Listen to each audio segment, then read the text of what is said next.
Los impuestos en el tiempo y el espacio. Desde que los grupos humanos evolucionaron de simples grupos de cazadores hasta formar sociedades más organizadas, se hizo necesario el bienestar de la comunidad, hasta llegar a las formas modernas de Estado y gobierno democrático. Han existido impuestos desde las más antiguas civilizaciones humanas, como la sumeria, la acadia, la mesopotámica y la egipcia, como una necesidad social que genera gastos. En Egipto, hace más de 4000 años, los sacerdotes dirigían el culto religioso al sol, pero también vigilaban que los tributos llegaran puntualmente a las arcas del dios Ra. En el año 3800 antes de nuestra era, se llevaron a cabo los primeros censos conocidos en la historia. Fueron realizados para el reclutamiento militar, pero también con propósitos fiscales, para calcular el monto aproximado de los ingresos que debería haber por concepto de impuestos. Durante la época de la República Romana existieron los publicanos, que eran ciudadanos a los que el gobierno contrataba para que en su nombre cobraran los impuestos. Después de la época del Renacimiento, se aprecian los impuestos como contribuciones para pagar los servicios necesarios en las ciudades y se toma conciencia de su papel fundamental dentro de la economía de un país. En México, a la llegada de los aztecas al Valle de México, se pagó tributo a los tepanecas de Azcapotzalco, para poder vivir en esas tierras.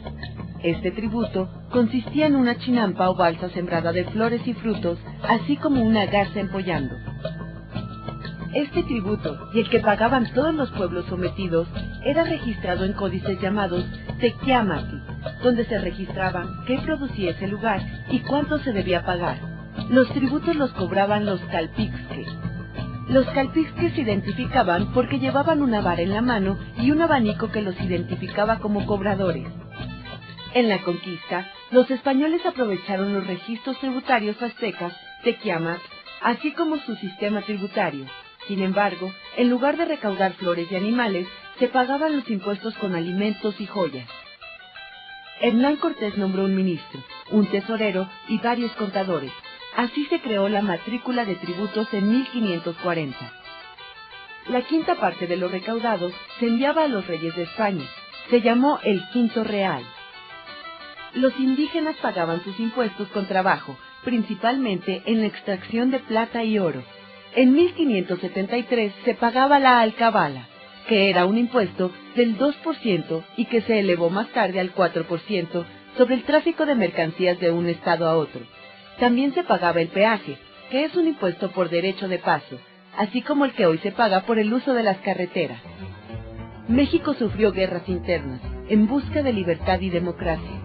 Dichas revoluciones ocasionaron una economía deficiente y poco control en las finanzas públicas. El primer presidente constitucional, Guadalupe Victoria, fundó la Contaduría Mayor de Hacienda, órgano técnico de la Cámara de Diputados para vigilar el destino de los recursos públicos.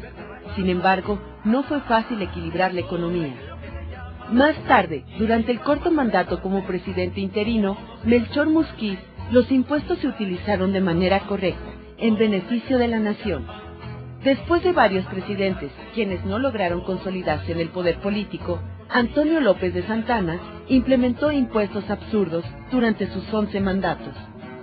Años después, Benito Juárez García, como presidente de México, hizo reformas a las leyes hacendarias, como un primer catastro o registro público de bienes inmuebles, la corresponsabilidad entre las finanzas de cada estado y todos los demás de la federación, así como otras disposiciones que ayudaron a sanear efectivamente las finanzas públicas.